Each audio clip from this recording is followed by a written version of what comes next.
Greetings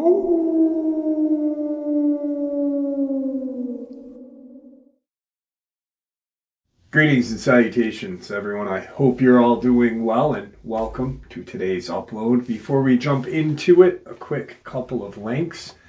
As many of you know, I rely on Patreon, PayPal, channel membership, and the merch to help the channel to continue to grow and go.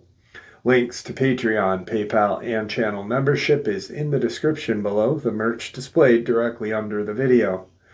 Also, Dogman Frightening Encounters, Volume 1 through 3, the audiobook versions. They were written and researched by Tom Lyons, narrated and produced by me, Jeff Nadolny. These audiobooks are available on Audible, Amazon, and iTunes, links to which are also in the description as well. And finally, last but definitely not least, if you'd really like to help support this channel to continue to grow and go, simply subscribe. It does not cost a cent. Click the like button. Takes half a second. If you don't want to miss out on any of the informative uploads that I put out daily, click that bell icon. And folks, please leave a comment and share the video. Why? Well, these things, they really do help the channel to continue to grow and go. They definitely do matter and they are appreciated. And with that, I have taken far too much of your time. Let's jump in to today's upload. Shall we? Alright, so today's upload is more information on the area in California, Mount Shasta.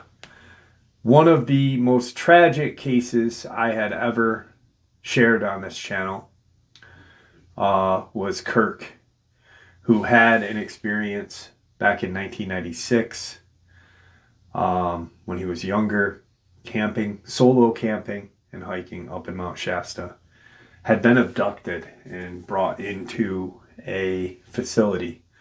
Now, we don't know if it was a MILAB or a alien abduction. I believe that it was reptilian or Draco. Some people believe that the Lemurians still are there. I don't think that is true. I think that there is an evil there, and there's a lot of very haunting things that happen there, and proof of vortexes, portals, creatures going back tens of thousands of years. Let's get into it. One of the most visually stunning mountains in the world is Mount Shasta in California. It's also a mountain with many strange incidents in its name. Mount Shasta is a standalone mountain. It is not connected to any other range or peak, and while it is not officially active, Mount Shasta, in fact a volcano which, while not erupting since 1250, has leaked lava in recent years, which has resulted in significant forest fires. Many Native American tribes have lived in the region around Mount Shasta, with civilization stretching back around 10,000 years in this part of America. Of all the legends and beliefs of these native tribes, one stands out. You are not to go above the tree line any higher, and you will be entering the realm of the sky people. Another legend that has long swirled around Shasta is a race of giants said to inhabit the region many thousands of years ago. What is interesting about this is that numerous Bigfoot sightings have been sighted in the woodlands of Mount Shasta in the modern era.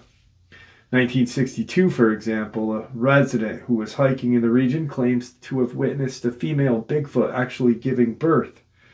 In 1976, a camper in the region saw what he first thought was a park ranger investigating his camper van. However, when he looked a little longer, the ranger was essentially an 8-foot tall hairy creature, a Bigfoot. In the 30s, a skeleton remain of an 8-foot figure was discovered near Shasta, receiving significant newspaper reports.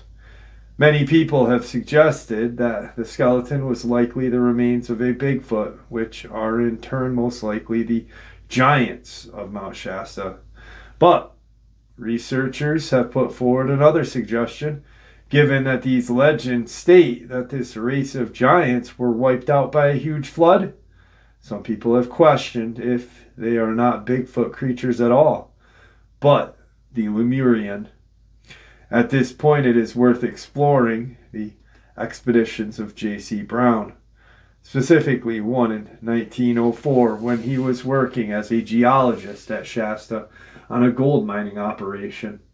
During his search for signs of gold in the mountain, Brown uncovered an entrance to a cave that stretched out into the blackness before him. Intrigued, he entered the cave and ventured into this tunnel. The tunnel went on for several miles, around 10 to 11 to be exact, before it came out to an opening, which he claimed was the opening that remained an ancient city with long abandoned machinery, statues, weapons, and even tablets, all of which, incidentally, he claimed were made of gold. Stranger, these relics all appeared to have been inscribed with hieroglyphs, symbols, and writings. He ventured further into this opening, eventually discovering several other rooms that joined to it. One of these, he suggested, was a worship room, in which he discovered more statues. But these appeared to glow. Strangest of all, though, was the final room in the cave system, a chamber that contained 27 giant skeletons, ranging from 7 to about 10 to 11 feet. Brown eventually made his way back to the entrance of the cave and covered it over with rocks that had hidden it before he removed them out of curiosity. For reasons known only to himself, he did not breathe a word of what he discovered. However, he soon came across a book by James Churchward called The Lost Continent of Mu, and ultimately The Legends of the Lemurian.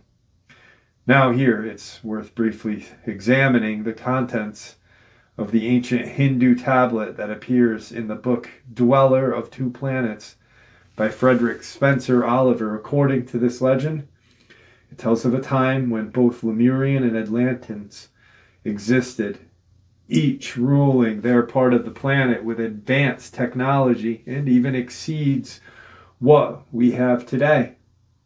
And doing so far as back as 1,000,000 years ago. For thousands of years, these two cultures existed side by side with no conflicts, even though the Atlanteans were by far the most advanced, and such the dominant culture of the two. However, according to the tablets, around 25,000 years ago, the Atlanteans began to become corrupt and wanted to rule the entire world. This would eventually lead to a war with Lemurians. The war that would see the deployment of nuclear weapons from both sides. These constant nuclear bombardments caused disturbances within the Earth's tectonic plates and eventually caused a pole shift, which in turn caused a gigantic flood, a flood that wiped both Lemuria and Atlanteans out. Millions of Lemurian and Atlanteans perished in this flood, with only pockets of survivors from each civilization making it to safety. While the majority of those from Atlantis were said to have found sanctuary underground, the surviving Lemurians reached Mount Shasta, and here they founded the city called Taos. It is interesting to note that many of these legends of Hawaii, a little under 2,500 miles from the coast of California, speak of the time when the islands were part of a vast continent called Mu, or Lemuria. Learning this, Brown was now convinced that what he found deep within these cave systems of Mount Shasta was the remains of Lemuria, or Taos, a city founded after the flood. In the mid-1930s, 3 decades after he had first discovered this ancient city, Brown decided to return to it. And this time he would take with him a search party In total, there are around 80 scientists, researchers, and explorers who made up Brown's team, and he was sure to widely publicize the upcoming expedition, with many newspapers running extensive stories on it. However, on the day of the expedition, when it was due to launch, Brown seemingly disappeared. Despite a desperate search for him, there was no sign of the geologist. In fact, nobody had ever saw or heard from J.C. Brown again, and his whereabouts remain a complete mystery. As we may imagine, there were several theories and suggestions put forth to explain this sudden and highly suspicious disappearance. Some people suggest that J.C. was nothing but a fraud, which may have been believable if he had taken money from people as a part of this upcoming expedition. He didn't, however, have any funds from anyone, and as such had nothing to gain from fraudulent behavior. Others suggested that a dark organization or secret society had learned of his plans and what he was going to expose and took drastic measures and had him killed. There was, though, another thought-provoking. According to some, Brown had found his way back to the lost city in Mount Shasta before the start of the expedition and had been taken there by strange machine-like devices. In fact, no such device, not so much a device, but more like a vehicle, a flying vehicle. It's worth noting here that Mount Shasta has a long history of UFO sightings, some of which predate J.C. Brown. We may contemplate just what this vehicle was that some people assert took him to the lost city. And these sightings of disc-shaped objects continue up until this day. Well into our contemporary era, as well as reports of objects hovering over these dark, twisting mountain roads. Many people report seeing bizarre lights, often in formation, flying near the peak of the mountain. Without a doubt, though, the strangest UFO sightings connected to Mount Shasta are those where witnesses have reported seeing these seemingly otherworld objects physically entering the mountain, as if they were somehow wet straight through the rock of the mountainside, as if it was not even there. There also have been other sightings, some of which have been captured on video, that appear to show strange objects disappearing into thin air, suggesting that some kind of portal or gateway exists over or in the mountain that gives these objects access to our world from their own realm of existence. With the idea of portals in mind, it is worth turning our attention back to the many strange creatures and entities on Mount Shasta. Many reports of these sightings speak of these strange entities that either walk through cave walls or simply vanish altogether, just like the UFOs. There are also many cases of people disappearing into thin air on Mount Shasta, which we will take a look. But exploring the case of Carl Landers, who in 1999, along with two of his friends, set out on a hike to the summit of Mount Shasta. During the walk, however, Landers simply vanished into thin air as his three friends were walking in the middle of the field. 1 minute he was there, the next he simply disappeared. A huge search went underway, and it went on for more than a week, which included local police, National Guard, and more. However, there appeared to be no sign of the missing person whatsoever, despite the entire area being searched using high-tech police helicopters with infrared sensors. No sign of Carl Landers was ever discovered, and his disappearance remains a complete mystery up until today. One scientific explanation has been put forward to explain some of these strange goings-on Mount Shasta. The bizarre disappearances, the sudden appearing of UFOs through apparent portals, is the study of X points. In its most basic form, it is theorized by NASA that these X points offer a direct connection between the magnetic field of the Earth and the magnetic field of the Sun. Further studies of these X points suggested that these portals open and close again very quickly, taking less than a second. Others, though, appear to be open much longer and to it be a little more stable. Could it be possible, however, or however preposterous this might sound to some, that these portals are responsible for the sudden disappearances of individuals around the area, as well as the sudden appearance and disappearance of bizarre entities or objects? And if so, where are they being transported to and from? Could it be as harrowing as it would be that a person could find themselves transported to the sun in a matter of seconds, obviously resulting in instant death? Or are they transported to a distant world or another dimension? One particular intriguing account surfaced online at around 2010 and has been documented by several researchers, including David Paulides. According to the account, at some time in 2010, some sources say 2011, a 3-year-old child named John in the report was camping in the immediate vicinity of Shasta with his parents and grandparents. At around 6 p.m. on the night in question, John disappeared, sending his family frantic with worry as they immediately began searching the area for him.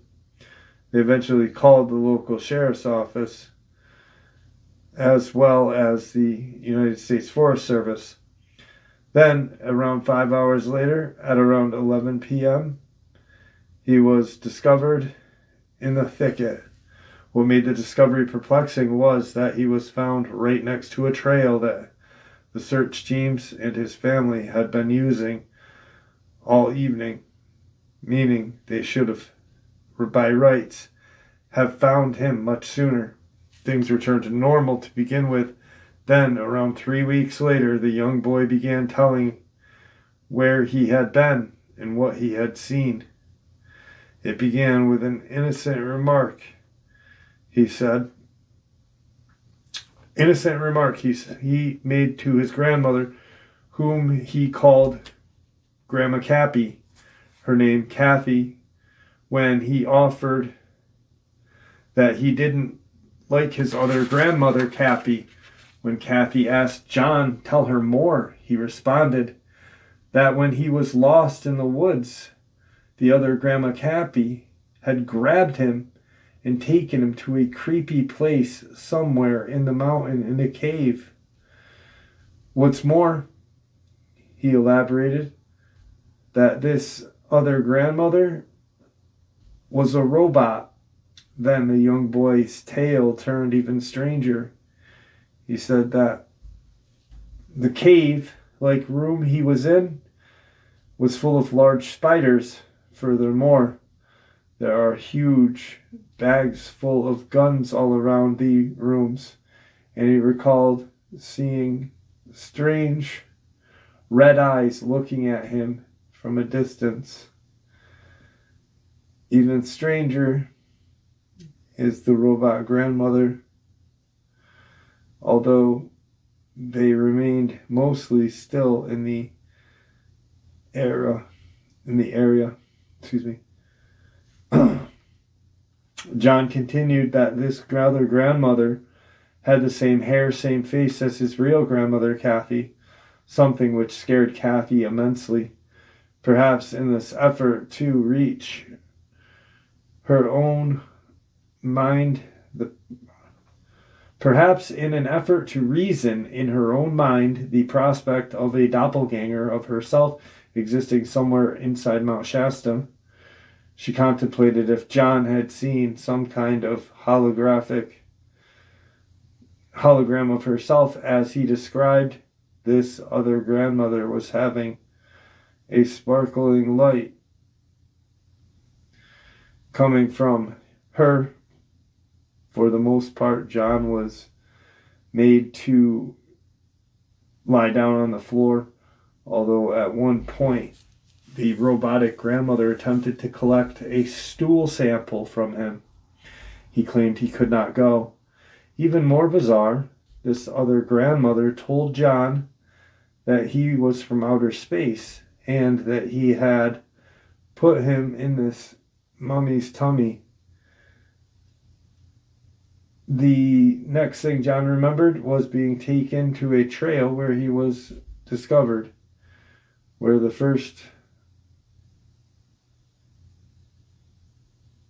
robot,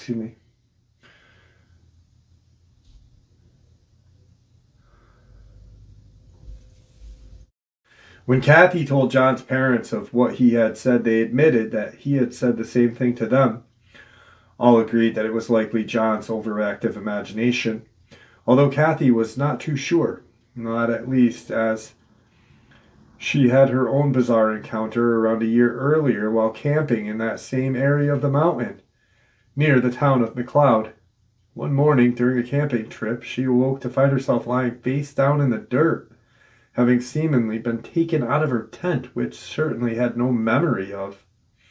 What's more, she discovered a puncture wound on the back of her neck at the very bottom of her head. When she spoke to a friend she was camping with, who was staying in his camper van, she discovered that he too had a strange mark in the same place in the back of his neck.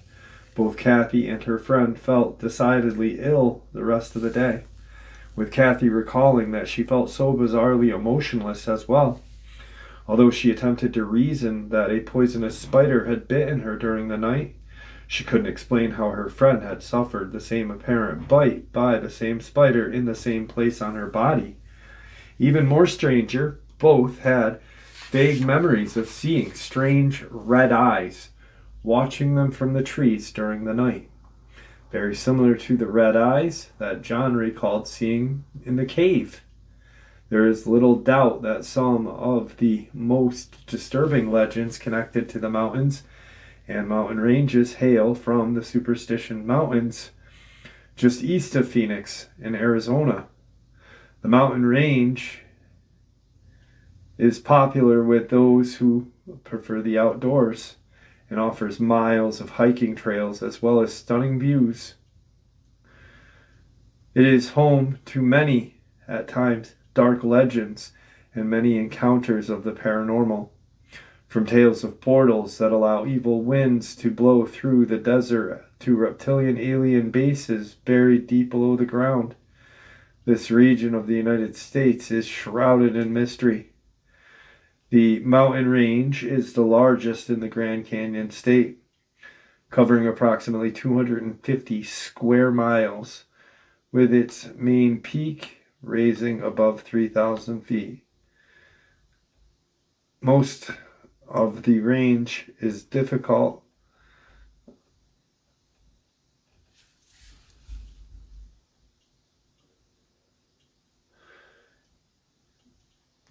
featuring numerous volcanic peaks and ridges to create treacherous terrain. The name of the mountain range was given in 1860 when, traveling west, people heard stories from local tribes about strange creatures and mysterious events. One such experience involved the Spanish conquistador, Vasquez del Coronado. Upon arriving in the region in 1540, Coronado led his troops deep into the mountain range in search of the 7 cities of gold, believed to be hidden and filled with riches. Before setting out, they were warned by the native tribes who had lived in the region for thousands of years that the land was sacred and that trespassing would incur the wrath of the thunder god. According to the warnings, the Spanish trespassing would incur the wrath. Ignoring the warnings, the Spanish ventured forth. As they progressed into the mountains, soldiers began disappearing one by one. When the unit realized several men were gone, they discovered their mutilated and often headless bodies. Just over 200 years after the grim encounter in 1748, ownership of the mountains were granted to a Mexican cattle baron named Don Miguel of Sonora. Although the existence of the 7 cities of gold has never been proven, several mines, including a gold mine, were known to be in the superstitions. However, despite this transfer of ownership, native tribesmen prevented anyone from accessing the mines. It wasn't until a little over 100 years later, 1870, that the Native Americans of the superstitions allowed a settler into the region. Dr. Abraham Thorne had gradually earned the trust through his medical work since arriving in 1865. The tribe leaders offered to take him blindfolded to work since arriving in the area in 1865. They offered to take him blindfolded to the gold mine in the mountains. When the blindfold was removed, Thorne was astonished to see a large pile of gold, one near the entrance of the canyon in the mountainside. The tribesmen allowed him to gather as much gold as he could before blindfolding him again and returning him to his settlement. He later sold the ore for approximately $6,000, making him extremely wealthy in the 1870s. Thorne attempted to relocate the mine several years later, but despite his efforts, he failed to find the source of gold. Some of the most fascinating Native American legends associated with the superstitions involve the concept of the lower world or underworld. According to the local lore, a hole at the top of one of the mountains allows winds from this alternate realm to pass into our world, causing the frequent dust storms in the region. Additionally, strange magnetic anomalies have been reported. These anomalies can disrupt devices such as mobile phones, sometimes rendering them completely non-functioning, and may affect a person's mind. The cause of these magnetic disturbances is unknown. Are they natural, or may they be linked to hidden facilities deep within the mountains? The speculation might seem far-fetched until considering the numerous rumors of extraterrestrial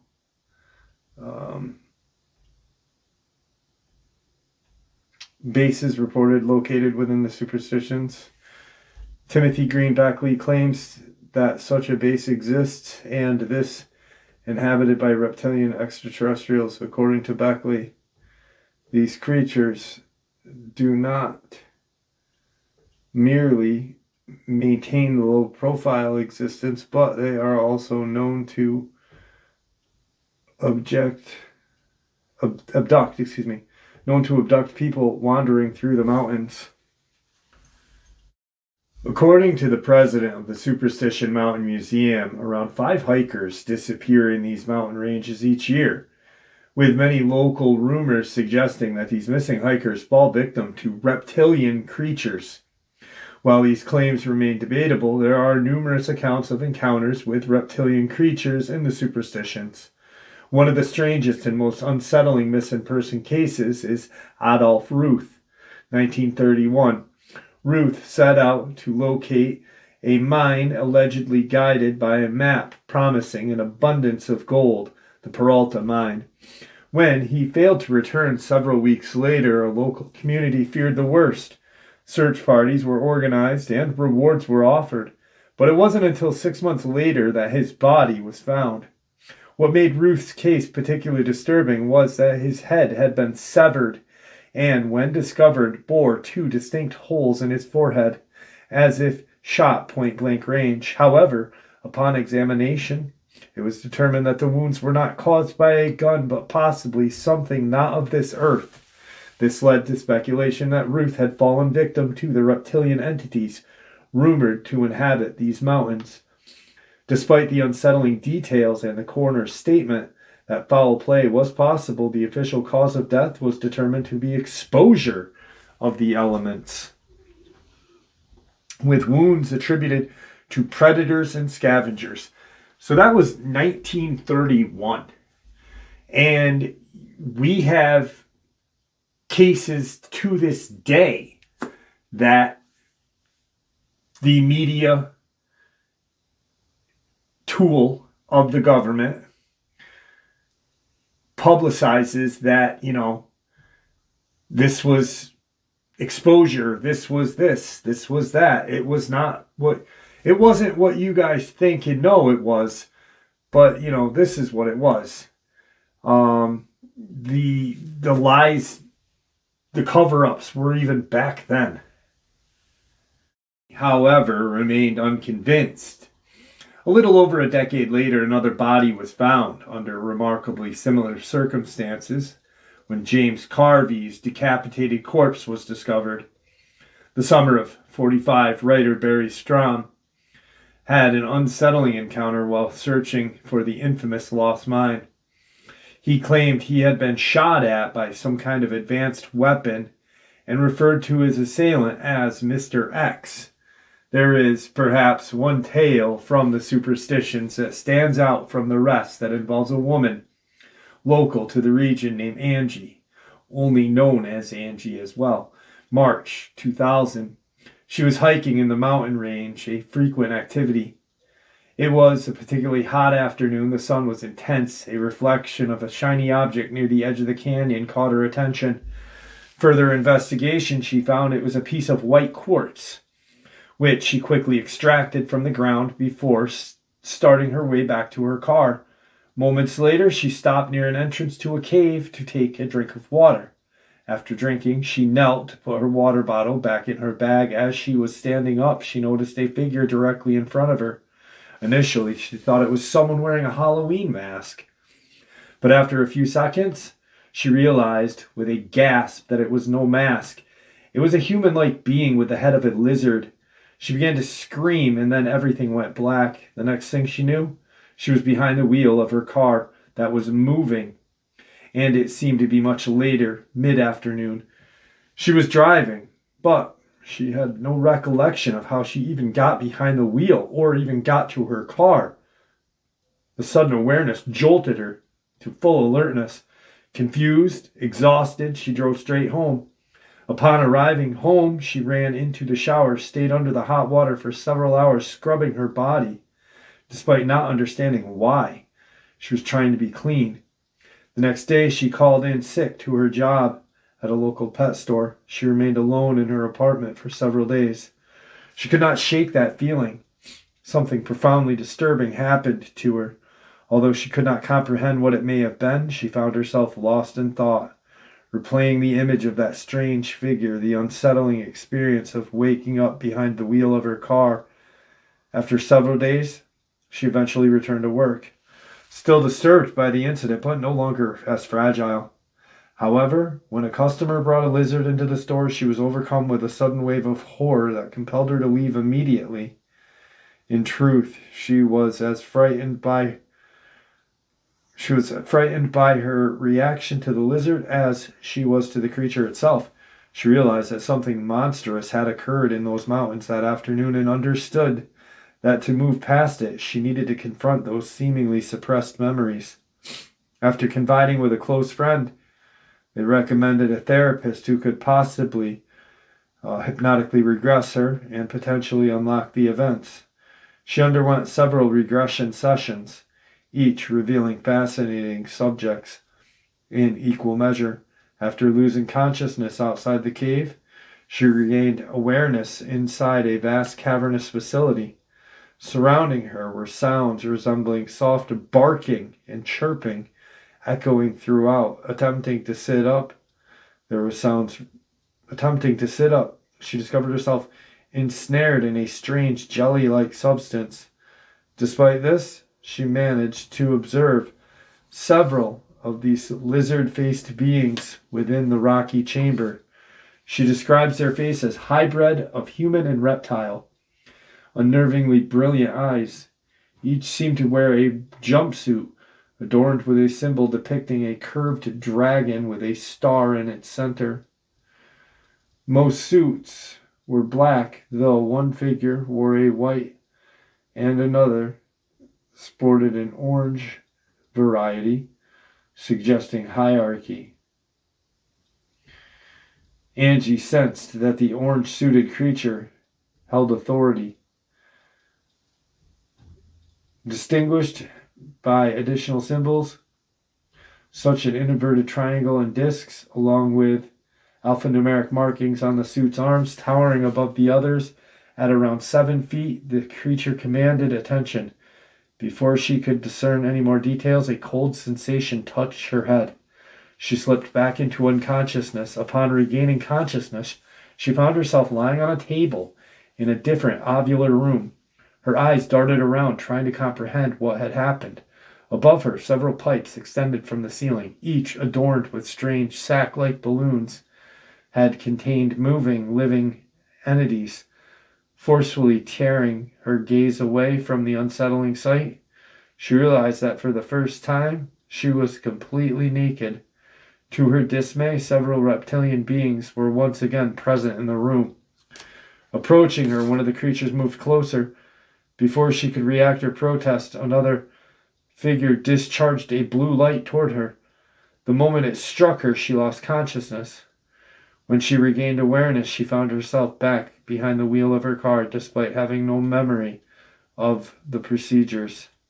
She had a strong intuition that attempts to have been made to impregnate her with these reptilian entities. Several noteworthy details stand out, echoing similar accounts of encounters with these creatures.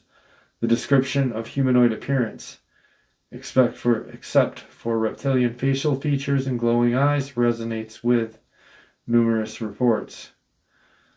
Tight-fitting suits adorned with strange symbols, as well as the described chirping and soft barking sounds. Aligned closely with another documented case, one of the most intriguing aspects in this incident occurred at the entrance to the cave. Many encounters and sightings of reptilian creatures near or within the cave systems. Such accounts come from various locations worldwide. Could reptilian entities be residing in the superstitions? Yeah, maybe. If so, the similar mountain ranges across the United States and globally harbor the similar reptilian bases, or particular concern is across the U.S. and globally as also harbor similar reptilian bases. Might similar mountain ranges across the United States and globally also harbor similar reptilian bases? Could the strange sacks Angie observed in the ceiling containing alive entities be linked to an unimaginable program? Where do grays typically associate with abduction cases fit into the narrative? Do they collaborate with reptilian creatures, or do they pursue their own agendas independently? Simply posing these questions adds another layer to an already complex and nuanced field of abduction phenomena. Was Angie abducted by reptilian beings, alien or otherwise, residing in the Superstition Mountains? We are going to pop in to my neck of the woods. Glastonbury Mountain sits within the Bennington Triangle in southwestern Vermont, an area where multiple people have disappeared. In fact, as highlighted by a researcher, Joseph Sotero, between 45 and 50, several people vanished, all in the same, relatively speaking, area. November 12, 1945, seasoned hunter Middle Rivers vanished along an area now known as the Long Trail, which corresponds to today's Route 9 in Vermont. Rivers, leading a hunting expedition that day, ventured ahead of his group and disappeared without a trace. The only item recovered belonging to him was an unused gun cartridge found in a nearby stream. Despite extensive searching, spanning several days, they never located him. The following year, December 1st, 1946, 19-year-old Paula Weldon, a student at Bennington College, disappeared along that same route. Numerous witnesses reported seeing her along the route, including an elderly couple who stated they were roughly 100 yards behind her. According to them, she turned a corner on the trail, but when they reached that spot moments later, she was gone.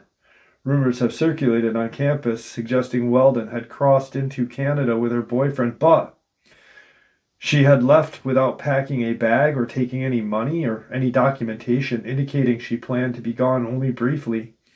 Despite extensive search efforts and substantial $5,000 reward offered by the FBI, a significant sum in 1946, mind you, no trace of her was ever found. Criticism was directed to local law enforcement for what many perceived as an inadequate investigation. 3 years later, December 1st, 1949, veteran James Tedford, reported by Citro, was the third victim of the Bennington Triangle. There is no evidence indicating he vanished from within the triangle itself, though he did vanish by all accounts. Tedford, the resident of Bennington Soldiers' Home, returning from visiting family in St. Albans. He was traveling by bus, according to witnesses. He was confirmed to be on the bus at the stop before Bennington. However, he was not on the bus when they arrived. The bus schedule was found in his seat. None of the passengers or drivers knew what happened to him, but all affirmed they had seen him sitting on the bus, the last stop before Bennington. Less than 1 year later, October 12, 1950, 8-year-old Paul Jepson vanished from his mom's truck. His mother had left him in the truck while tending to the pigs upon returning. An hour later, her son was gone. A search of the area yielded no signs. Bloodhounds tracked his scent into the same stretch of road where Paula Weldon was disappeared almost 4 years prior. The scent abruptly disappeared. Only 16 days later, the last disappearance occurred on October 28th, when Frida Jackson seemingly vanished. She had been camping with family when her and her cousin Herbert decided to go hiking. Early in that hike, Frida slipped and fell in a stream. She suggested Herbert wait while she quickly returned to the camp and changed. Herbert waited, but when Frida failed to return, he went back to camp to find that she had not returned there either. 5 extensive searches indicating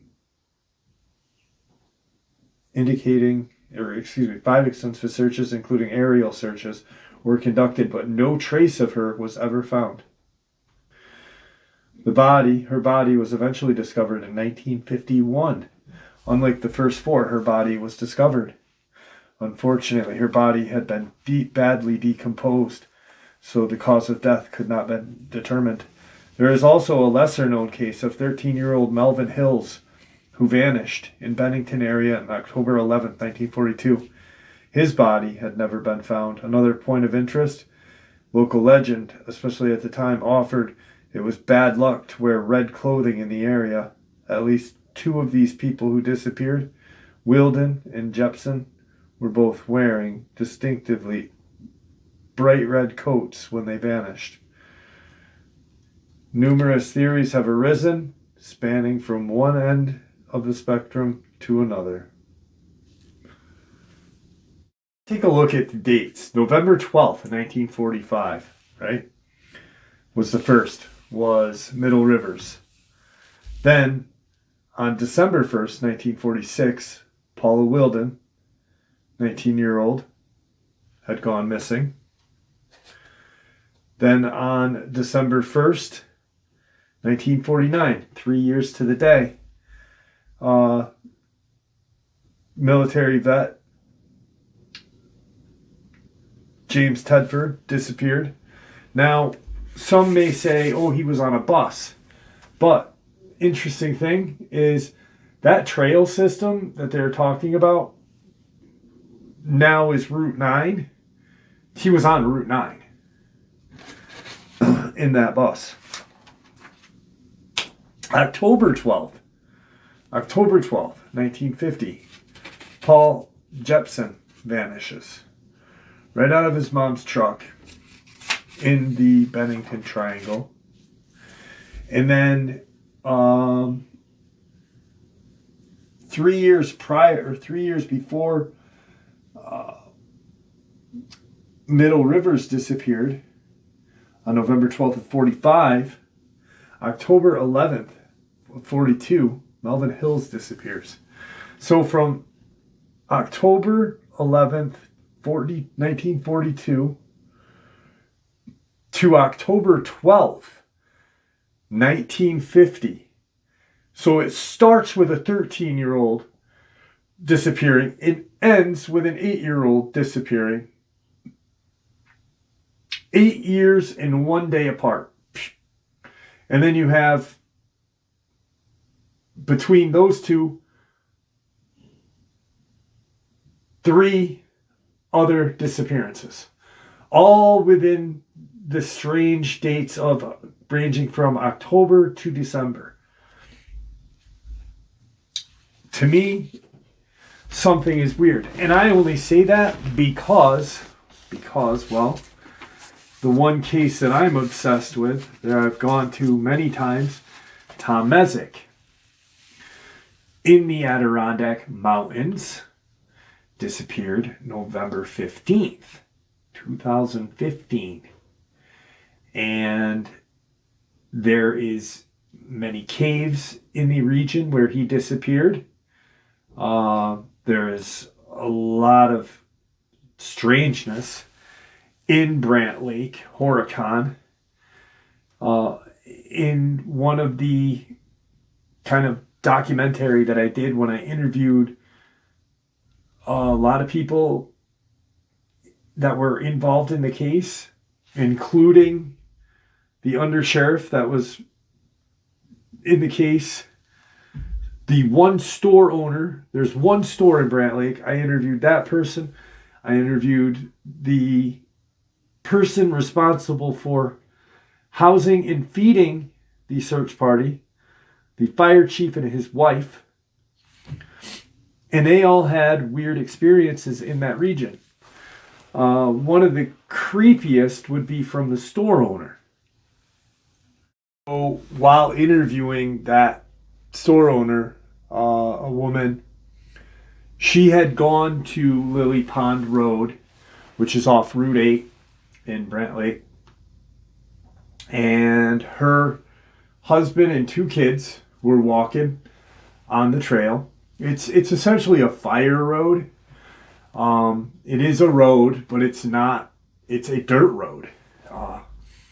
In the Adirondacks, just like in many other mountainous areas, we have fire roads, and that's what it reminds me of. It's just a long dirt road. Not that long, but it's long enough. And they were walking up to where the car park is, where you can park your vehicle, get out.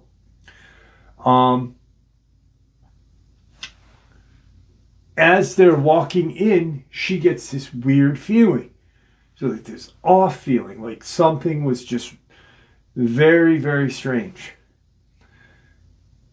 She looks to her left and she sees what she can only describe as a tall black figure. All black. And it resembled, essentially what she said it resembled was, there was an old Buffy the Vampire Slayer episode where these really strange looking ghouls were kind of floating above the ground. And they were in like suits, like in kind of like Undertaker suits. And they were very weird creature looking, very demonic looking humanoid. But not This thing did not resemble that in facial features, but in the way it moved and its appearance almost. It was black in appearance, but also had a kind of almost like it was floating across the ground. So at this point, it goes across the dirt road. Her two kids and her husband see it, and it doesn't even turn to look at them. It just and goes into the woods, opposite side. And they just booted feet out of there. FBI was involved, which is very strange. I've always wondered why they were involved. I asked the undersheriff, and if you ever want to hear that interview, it's on the channel. Just go into YouTube, type my name in, and say, like Jeff Nadolny, Tom Mezek, and that upload would come up with a few others. But the undersheriff was like, I don't know why. We don't know why the FBI was there. They didn't tell us why. They had no obligation to tell us why. But it was weird because, one, he's an old timer. Two, there was no state lines crossed. He was definitely not a tender-aged youth. Unless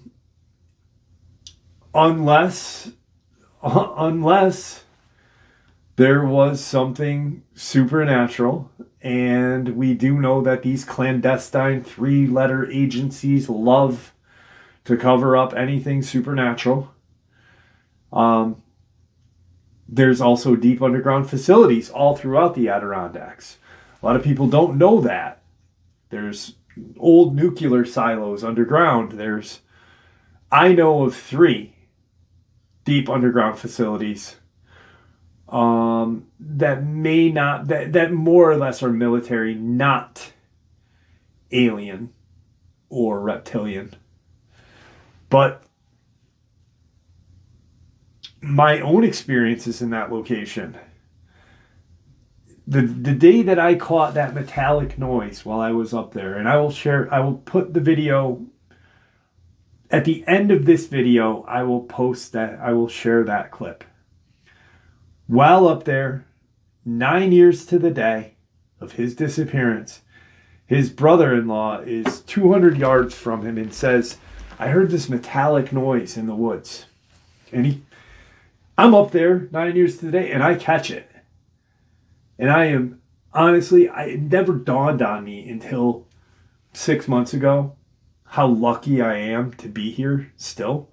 Because I believe I was tempting fate that day.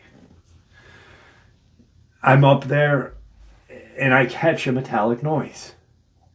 No one was up there. I don't go with anybody purposely because I don't want to be responsible for something happening to somebody else. You know? Yeah, I'm a dad. But my daughters are both 18 and 21. They're adults now. So they're not little kids. If something were to happen, yeah, it'd probably break their hearts, but they would not be, I just don't want to be responsible for someone else to disappear under something that I chose to do.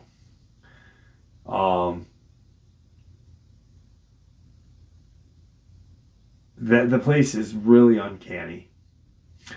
And these mountain ranges, these state parks, these federal parks, if you ever really think about these federal parks, there are mountain ranges in the 411s. All of the missing 411s are, not only are they in federal and state park, but they are in a mountain range. So it's not essentially a federal and state park area. It's more of a mountain range area. It's more of like where these reptilian creatures can hide, create portals, open portals, abduct humans, do their kind of crazy ass shit that they do on us, and never answer to or respect the treaties that they signed in 34, 44, 54, 64, 74, 84. For some reason, it's 10 years. It's always 10 years from 1934. So probably up until 2024. These, Biden probably used the auto pen with him to sign it for the damn thing. But, it's very unsettling to think about. Not only did I have that happen, but I'm sitting on a rock. I'm sharing. I'll never forget this either.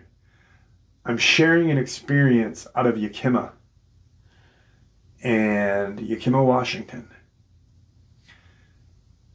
Retired military, or former military. And I'm literally about to talk about where his son had just seen this creature, and I'm getting cold chills as I'm saying it, and the woods just blew apart. I have no better word for it. It erupted. I remember I'm sitting on a boulder. I have my camera on a tripod in front of me. Mike is on top of it. I've got my bag next to me. I grabbed my camera, I grabbed my bag, and I just started to run. Not knowing what else to do. Just fucking ran. I turn and look, and there's something running into the mountains. Strangely enough, where that thing ran, there was one day that I was walking down another trail up there. And in videos you can see this. Literally, there are trees that are kind of archwayed. You go right on this trail and you're like, holy shit, there's like 5 trees that are arched. For some reason, there's trees that go this way. All the rest of the trees are straight. You get straight, turn, straight. It's so weird. It's just this one section. It's like a magnetic pull. If it was the wind would have made all of the trees in that line bend. But no. I go off trail right there. I'm like, oh, this looks like a good spot to turn and go up these. What do I find after climbing up these, this little mountain or little foothill of the mountain? I find 3 rocks stacked upon each other. There's a boulder set into the ground, rock stacked on that, and a rock stacked on that. And I talk about it periodically, and I have the picture of it, but, nowadays and age, with so many grifters out there, I don't like talking about it. Because, yes, it is proof. But people could say, hey, you stacked that. You did that. And with all rights, because there are so many grifters and bullshitters out there nowadays. AI videos are just going wild, and people are getting fooled by it more and more every day. Which is just disgusting. And that may be governmental to steer us in a wrong direction or to cause inner conflict within the communities. So I find that's the way that creature was running up towards those 3 stacked rocks. And what caught me as strange is 3, when demons attack people, usually there are knocks of 3, there are 3 claw marks, there is this, there is that, all in 3s mocking the Trinity. Was those 3 stones there to mock the Trinity? I don't know. But that's what instantly popped into my head. Then I'm walking down the trail, or prior to all that, I'm walking down the trail, and I see this creature coming. I've got it on video. I watch it come down the trail. I'm talking, making a video, talking to you guys. And I'm looking straight ahead, and I'm like, it comes off the trails. It's quadruped. It hits the trail, stands straight up, and I'm like, holy shit. Runs across the trail and then down into the valley. Bipedal at that point. That's everything that I've caught up there. Do I believe Dogman is responsible for Tom Messick's disappearance? Absolutely not. Do I believe Dogman is responsible for any of these 411s? Probably not. I don't believe that. I believe they are responsible for attacks, possibly Dr. Nancy Shaw, Amber Miller, Tony Aarons, yes, most definitely. Corey Godsey, most definitely. And a few others. Brenda Hamilton, possibly. I'm leaning towards Dog. But with Tom Messick, no. Bigfoot, no. Reptilian with portal involvement, yeah. Yep. Because why? Well, the intelligence factor. And I'm not saying Dogman is not a smart predator, nor is Bigfoot. They both have intelligence. They just don't have the intelligence to say, hey, let's take this guy and let's make sure his gun, his cap, and his pack and this and that is, and he doesn't use that walkie-talkie. I don't see a Bigfoot or Dogman doing any of that. I see something with a high intellect doing that. And having a walkie-talkie, people, myself included, have wondered why he never used the walkie-talkie. Maybe he tried. But with the interference of the portal opening, maybe he couldn't. And I thought about this. And at one point, I thought about this until I caught the metallic noise. Was, what if that noise his brother-in-law had heard was him squelching the walkie? I don't know. I've gone back and actually listened to the noise that I've captured, and it doesn't sound like a squelch to me from a walkie-talkie, but it's a creepy spot. Creepy experiences happen there. All in these mountainous ranges. Quartz is found in the Adirondacks. Granite.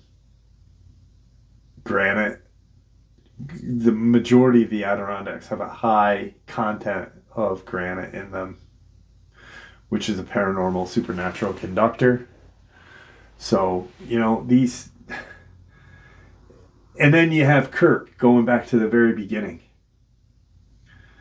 And you have the people that were in Shasta talking about, these strange experiences.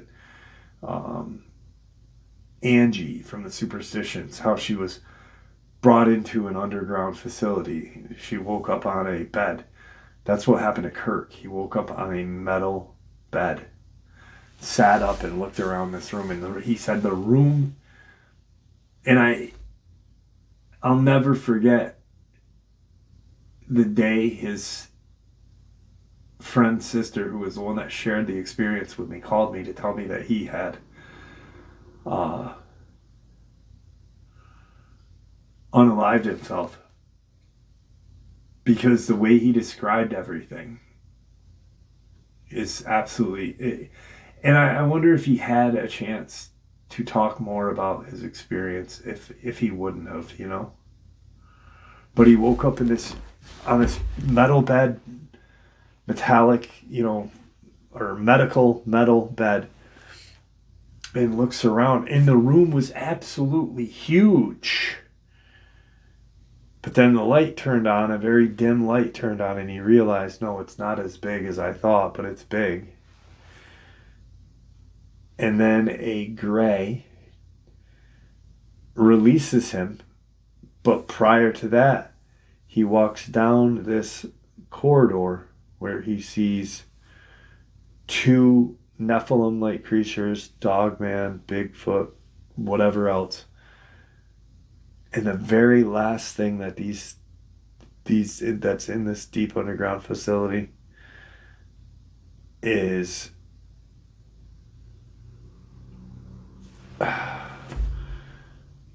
just so much. I can't even get into, Kirk.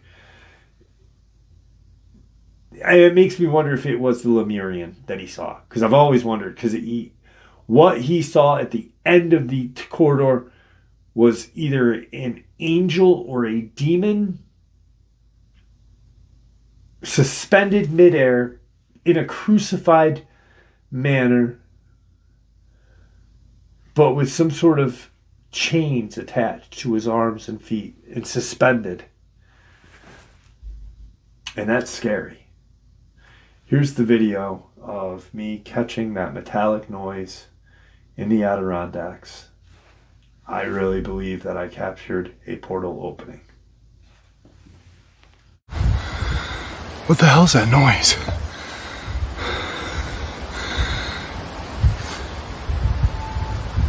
You guys hear that?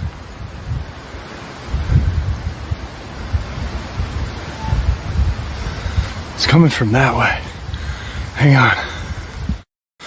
There's a noise coming from that way. I don't know if you guys can hear it.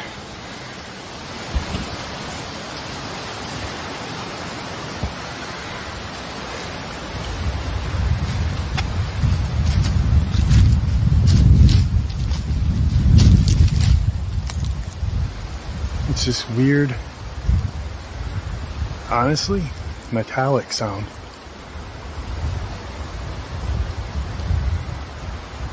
I don't know what it is. Not a clue.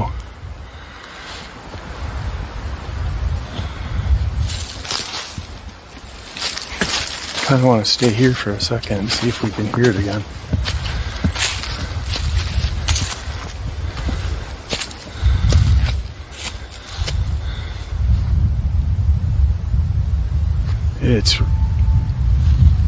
Did you hear it? What the hell is that? I hope my mic can pick that up.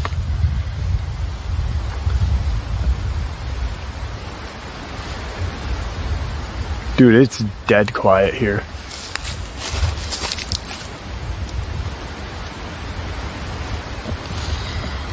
Something's up here with me.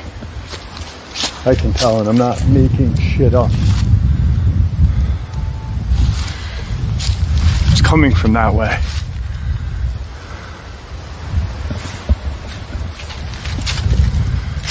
I don't know if we can hear it. Hear it?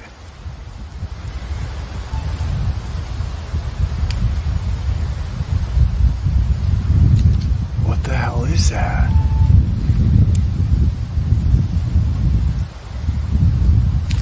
I'm gonna go up a little and see. Whoa. Yeah, it's slick. There's some kind of noise over here on this side of me.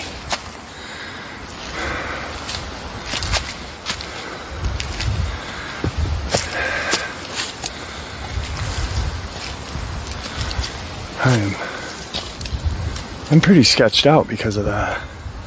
I've never heard anything like that.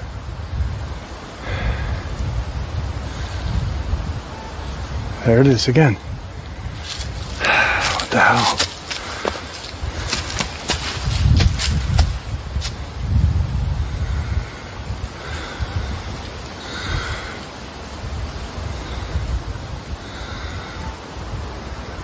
I hope my mic is picking this up.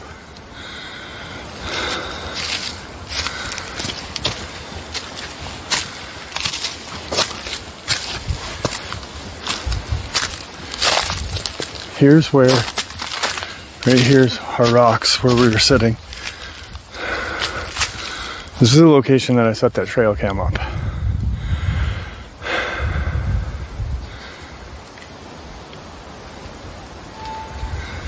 You hear it?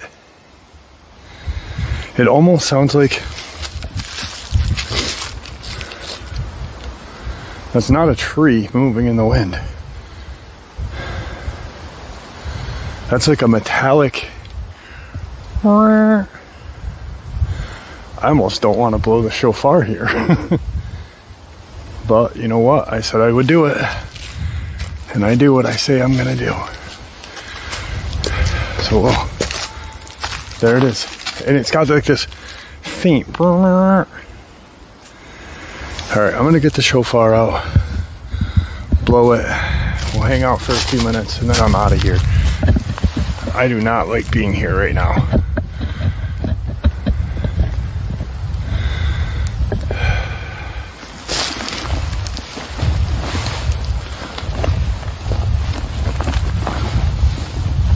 It is cold. Cannot believe I said I was doing this today.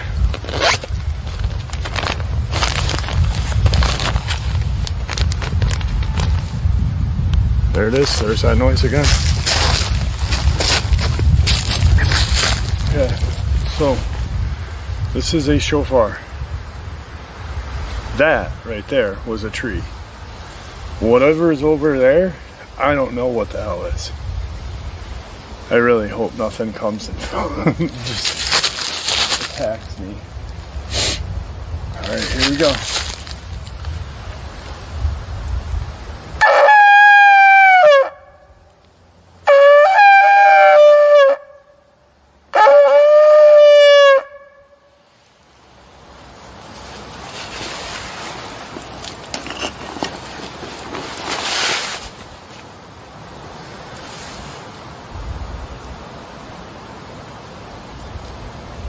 Dude, the wind stopped. Literally, the wind stopped.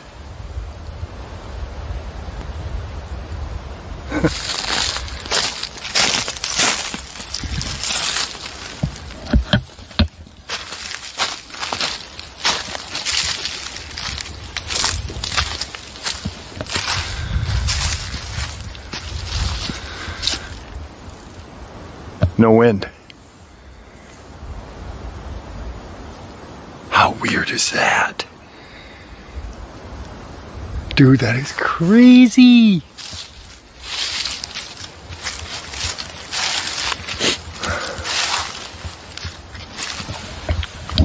It's actually 28 degrees now.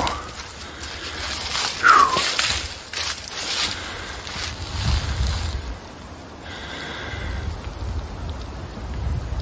Nothing.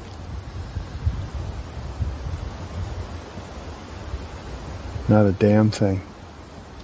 Just dead silence.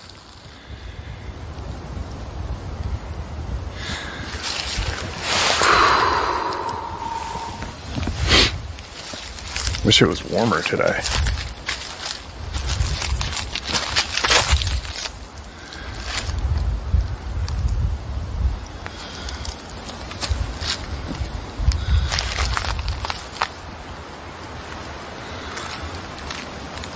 Kind of do a pan around.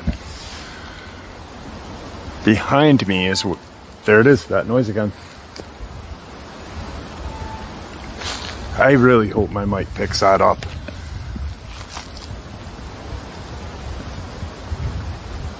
I'm about 20 minutes from my car.